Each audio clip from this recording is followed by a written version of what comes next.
Bonjour à tous. maa ngi remercier bu baax monsieur le ministre Baba Wane pour l'initiative di nuyu aussi ñi nga xam ne ñëpp ñoo fi fekk gis naa fi ay xarit yu bari yoo xam ne gëj naa leen gis et j'ai pas eu le temps de leur dire bonjour donc yéen ñëpp maa ngi leen di boole nuyoo bi. Alors pour être pragmatique man ce que je vais faire mooy xam naa je vais terminer par mon cas personnel comme candidat spolié et non recalé merci Aïda Mbodj. Et puis wax quelques incongruités yoo xam ne remarqué nañ ko ci processus bi bu dee dañu jël cas spécifique wu parrainage bi bon naturellement dañuy commencer par tirage au sort. On nous a imposé un tirage au sort kenn mënu ko bañ parce que c'est le système le plus égalitaire mais ñëpp xam nañ ni devoir choisir un président de la République dans un pays aussi prestigieux que le Sénégal à travers un tirage au sort c'est catastrophique. Man à mon avis donc ça veut dire que notre démocratie est tombée bien bas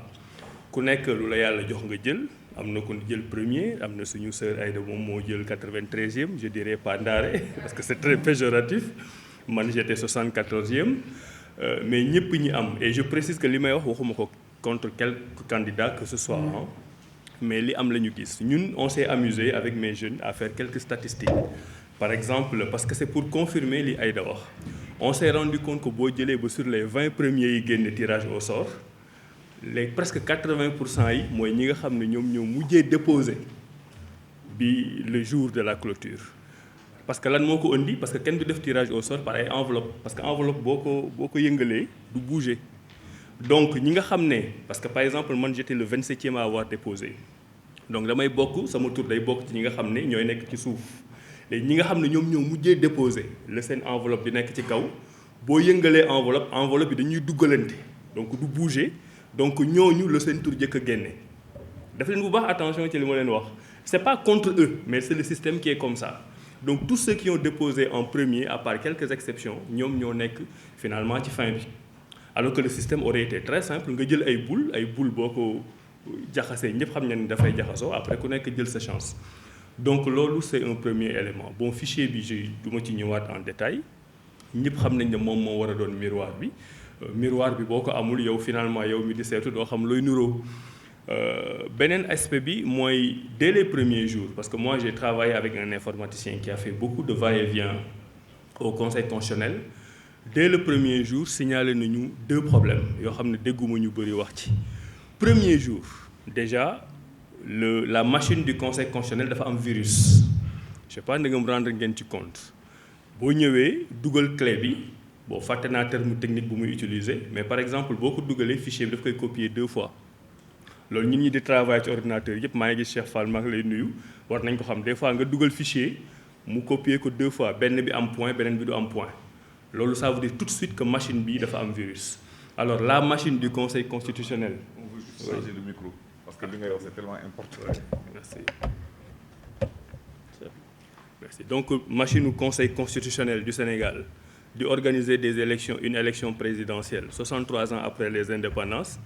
ils sont incapables d'avoir une machine boo xam ne amul virus man dem naa sax bani puisqu'on est 93 te Sénégal élection présidentielle lañ jëm waroon nañ mën a sax wut une machine par candidat parce que le petit investissement bi ngay def pour assurer l'égalité des candidats et la sécurité des données jaroon na ko mais mooy machine bi dafa am virus deuxièmement loolu itam dégguma ñu bëri wax ci boo ñëwee di déposer sa clé avant ñuy génnaat clé bi def ko sous scellé da koy copier say données ci ordinateur bi je sais pas da nga bàyyi ngeen ci xel parce que clé bi lan moo tax ñu koy scellé mooy ne yow lii nga ma indil lii mooy sa nombre de parrain xool naa jël naa dugal ko ci enveloppe tëj ko lan mooy objectif bi lan lañ ciy wut liñ ciy wut mooy li nga xam ne moo nekk ci clé bi kenn du ko laal ba boo ñëwaatee ñuy contrôler mais bu dee clé bi da nga ko dugal ci ordinateur li nekk ci clé bi nga copier ko ci ordinateur bi mais li nga scellé amul sens parce que li nga scellé mu ngi ñoom ci seen ordinateur c'est à leur disposition lan lañ ciy def yàlla rek moo xam loolu aussi jar na bàyyi xel. Après boo continuer bon là je vous donne 2 ou 3 cas de mon cas personnel avant de conclure man cas yi ma am moom c'est pathétique et je pense que ça a aidé beaucoup même ñi nga xam ne sax faraluñu Abdourahmane Diouf ñu xam ne lii warul mën a nekk mooy le problème d'encodage je pense que gis ngeen démonstration bi ñu def à la télé ñun par exemple dañu jël suñu ay parrains yu ci bëri dañ ciy yokk benn A avec accent circonflexe par exemple boo tuddee Omar dañuy def Omar A avec le A chapeau nga sant Diouf ñu def Diouf A avec le A chapeau informaticiens yi nee nañ ñu symbole boobu le A chapeau pour nga mën ko def il faut nga appuyer simultanément 4 touches ci ordinateur bi pour que A accent chapeau bi door a génne donc mënul nekk une erreur humaine et d'ailleurs pour l'anecdote man j'ai tenu hier man maa dem déposer sama réclamation au niveau du conseil constitutionnel bi ñu demee la dame qui était là-bas très gentille moom moo doon def procès verbal bi donc bi muy def procès verbal bi parce que dama def ay annexes wax problème erreur d'encodage def A bi def symbole moom bi mu yegsee ba war a bind A bi mënu ko bind toog na 5 minutes fas fu ne bës na ko ci ordinateur bi mënu ko bind ba finalement pour mu génn ci dafa obligé ci procès verbal mu def entre parenthèses voire requête du candidat parce que mënu ko bind parce que A boobu kenn mënu ko bind donc man j'en ai énormément ci sama fichier boo xam ne A yooyu daf ci yokk donc c'est clairement de leur responsabilité te foofu ma préciser ci benn point juridique boo xam ne dinañ ci ñëwaat le conseil constitutionnel le 24 novembre bi passé la jël sa décision numéro 1 décision boobu ci lay interpréter plus ou moins le code électoral pour wax moom nan lay caytoo parrainage am na ci yu mu respecté am na ci yu mu respecté wul ci yu mu respecté wul par exemple tirage au sort bi ça aussi je pense pour les experts c'est important de le mentionner code électoral bi dafa wax clairement que ne bu ñu la contrôler dañ lay notifier ce résultat parrainage nga am 48 heures pour ñëw régulariser donc ñi nga xam ne dañu ñëw le premier jour samedi ñu contrôler leen ils doivent revenir 48 heures après ki ñëw dimanche ñëw 48 heures après mais bi ñu demee ba week-end bi jeex ba le 2 conseil constitutionnel xam ne notifié wul candidat yi jëkk jàll ci lañ génne un communiqué bon dans leur jargon ils disent que en toute matière voilà le conseil constitutionnel prend des décisions donc boo suivre seen logique même ce communiqué là qui n'a aucune base légale peut être considéré comme une décision du conseil constitutionnel léegi ci communiqué boobu la ñu wax ne dañuy bàyyi ba candidat yëpp jàll ñu notifier leen le même jour jox leen ñoom ñëpp 48 heures loolu c'est une rupture d'égalité entre les candidats parce que candidat bi jàll le premier jour moom en réalité il a eu presque 10 jours pour wuti ay parrains pour régulariser ak ki nga xam ne mu ngi jàll le dernier jour il a eu que les 48 heures donc le conseil constitutionnel a tordu la main au code électoral à travers un communiqué moo taxoon man bi may demandé waat tirage au sort bi ci esprit boobu laa ko demandé waat mais pour ñëwaat encore sur les données et le point dont je vous ai parlé sur la décision du 24 novembre ñoom ñoo bind seen article 3 ci décision boobu c'est la dernière phrase que ne tout document vicié boo fa indi par exemple maanaam sa clé dafa am ay problèmes ay altérations comme on a dit ñoom dañ koy noter ci procès verbal bi loolu c'est important de le noter parce que boo ñëwee comme ñun ñëpp boo ñëwee ñu xool clé bi xool région yi xool yëpp bu dee dafa am altération dañ koy bind ci procès verbal bi buñ ko bindul ci procès verbal bi et là c'est important pour tous les candidats ça veut dire que nangu nañ ne clé bi nga leen jox baax na nangu nañ ne clé bi nga leen jox mën nañ ko tijji nangu nañ ne clé bi nga leen jox lire nañ ko ba xam lan nga def ci région yëpp donc boo ñëwaatee après ñoom sa clé am ay altération lu ci nekkul woon nekk ci mais juridiquement empiriquement technologiquement c'est de la responsabilité du conseil constitutionnel parce que foofu ñoom ñoo tënk seen bopp parce que ñoo ne la bu clé bi baaxul dama koy bind nga ñëw ñu xool ne la sa clé baax na boo ñëwaatee gis ci ay A comme man ni ma ko defee wala nga ñëw comme Mimi nga gis ay régions yu ñu dindi wala leneen ak leneen c'est de leur responsabilité et s'ils suivent cette logique-là ça veut dire que processus bi yëpp dañ ko war a reprendre en cause parce que tout le monde s'est plaint des clés deuxième problème bi nga xam ne mën naa wax ne moo ma éliminé entre guillemets ñun ñëpp on est dans un pays francophone on travaille en français nos ordinateurs sont paramétrés en français mais moi j'ai eu des milliers de dates d'expiration yoo xam ne dañ ko intervertir jëlee ko français def ko anglais par exemple si la date d'expiration c'est le 7 mars systématiquement 7 mars c'est 7/3 systématiquement dañ koy def 3 juillet xam nga loolu du erreur humaine parce que mën nga juum bu dee date d'expiration bi c'est le 7 mars nga def le 28 août mais systématiquement et li ma leen c'est des milliers dans mon cas man mën na leen mais bu doon damay saisir en anglais dans un ordinateur en anglais mais les 18 401 yi ma leen jox pour régulariser date yëpp dafay nekk soit en français wala en anglais mais du ma ci jël benn échantillon de quelques milliers def ko en anglais en sachant que daf may éliminer et donc technologiquement bi ma ko joxee experts yi ñu xool ils l'ont confirmé parce que dañ ni systématiquement boo defee par exemple 6-7 day nekkaat 7-6 mais logique bi mooy boo defee par exemple 18-12 xam nga mënul nekk 12-18 parce qu'il y a pas de 18e mois donc interversion yooyu mu ngi arrêté au 12 de chaque mois et loolu c'est le nombre suffisant pour m'éliminer donc boo jëlee les problèmes d'encodage AI nga xam ne mënuma ko ci def ñoom ñoo ko ci def erreur la sabotage la je ne sais pas mais mu ngi ci nga jël les dates yu ñu intervertir nga xam ne pour man c'est pas anodin yooyu moo tax ñu ne le candidat Abdourahmane Diouf matalul li nga xam ne moom lañ def hier j'ai pris un huissier mu ñëw en toute honnêteté constaté ko ñu dem déposer ko au niveau du conseil constitutionnel foofu laay terminer sur 2 ou 3 points rapidement am na yoo xam ne dégguma tam ñu wax ci lu bëri sànq Cheikh Alassane maa ngi lay nuyu yaa ngi wax candidat yi nga xam ne dañuy xeexante seen biir am na yu bëri yu ñu war a wan ak yenn candidat mais waxuñu leen ko gis nañ ne tey ñoom déposé nañ ay recours contre tout le monde man je pose une question j'ai fait des investigations je suis sûr à 90% mais am na lu ma ci leerul j'ai cru comprendre que ñi nga xam ne dañu déposé comme député dañu indi ay liste ñu vérifier ndëgam liste député yi ñu indi ñu ngi assemblée nationale et j'ai cru comprendre que assemblée nationale envoyé nañ la liste des députés mais il y a un deuxième problème pour le seul candidat qui a déposé les maires et les présidents de conseils départementaux man day Abdourahmane Diouf xamuma Sénégal ban institution moo centralisé tous les maires et les présidents de conseils départementaux est susceptible d'envoyer la liste authentique au conseil constitutionnel te gisuma ko ci considérant yi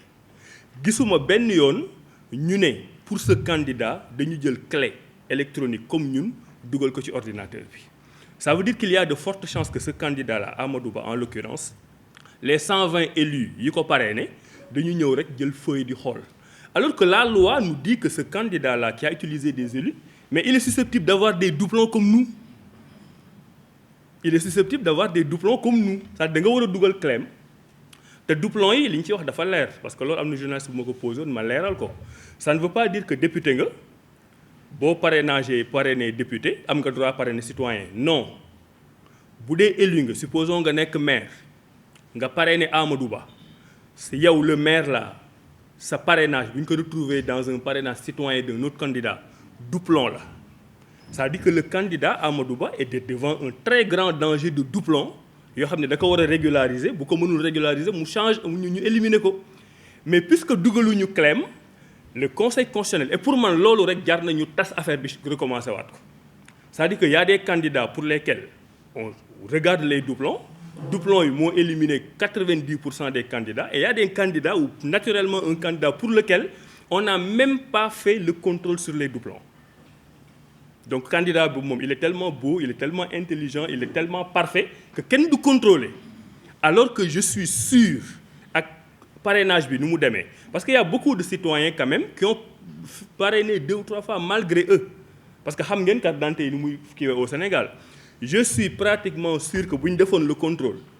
parmi les 120 maires qui ont parrainé le candidat Amadou Ba di nga ci gis 1 ou 2 ou 3 ou 10 yoo xam ne parrainé nañ à leur insu ou pas d'autres candidats le simple fait de ne pas avoir fait ce contrôle de doublon pour man ça suffit à annuler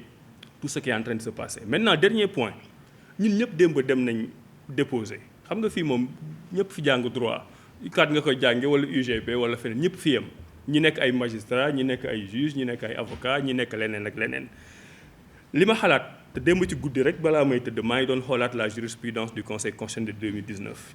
et il y a 2 problèmes 2019 dafa ñëw ñëpp ñi nga xam ne dañu déposer ay recours ci affaire u parrainage yi nii dañu ñëw dëxëñ leen ne leen c'est irrecevable damay ragal ne ñun suñu recours yi ñu def avec beaucoup d'efforts ñu waxaat ñu loolu parce que gis naa ñu koy ruumandaat c'est-à-dire que ñun ñëpp lu ñu def yëpp ñu ñëw nañu c'est irrecevable te ci irrecevable bi fan lañ koy teg ñoom ñooy le conseil constitutionnel ñoom ñoo am possibilité jël ay décisions xam ne kenn du ko remettre en cause mais bu doon droit rek la ñuy wax ngeen baal ma mais waa conseil constitutionnel dàqu ñu jàng yeneen juristes yi c'est-à-dire que man par exemple sama réclamation bi ma koy def dama anticiper loolu dama génn ci première partie bi la partie où je prouve que le conseil constitutionnel me fait grief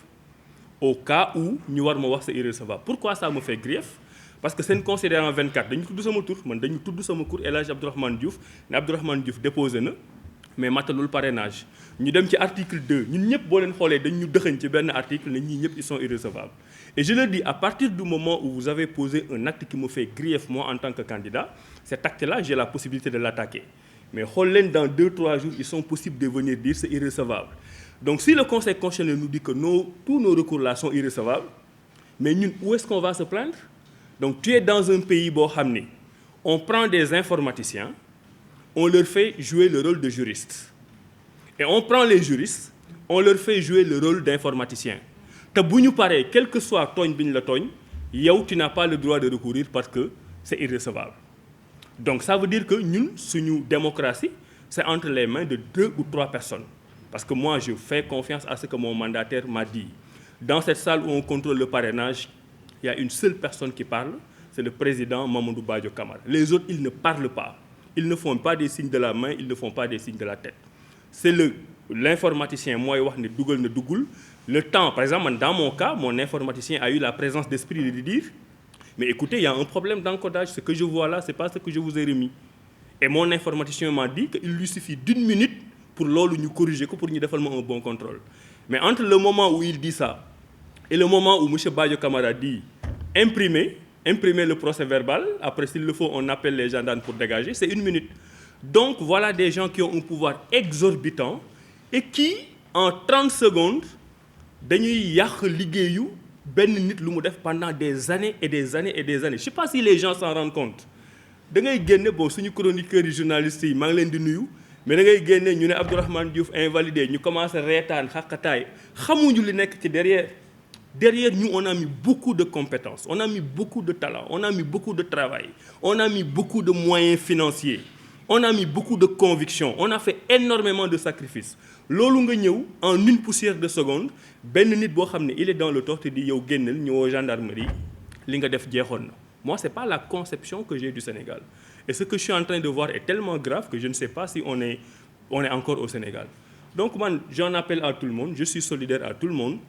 lii nañu xool nan lañ koy mën a defee pour reprendre pour moi le parrainage dañ ko war a reprendre systématiquement on ne doit pas choisir un président sur la base du tirage au sort on ne doit pas choisir un président sur la base des caprices d'une machine qu'on ne maîtrise pas on ne doit pas choisir un président sur la base d'une machine qui a des virus on ne doit pas choisir un président sur les humeurs et les états d'âme d'un informaticien que personne ne connaît je sais même pas s'il est assermenté ou pas et on ne doit pas choisir un président parce que Badio Camara le veut ou pas. Maintenant, si derrière tout ça, il y a un système de sabotage, mais qu'on se mette debout et qu'on travaille. Parce que li ma gis nii bu ñu continuer Sénégal ci suuf la jëm. Excusez-moi d'avoir été long.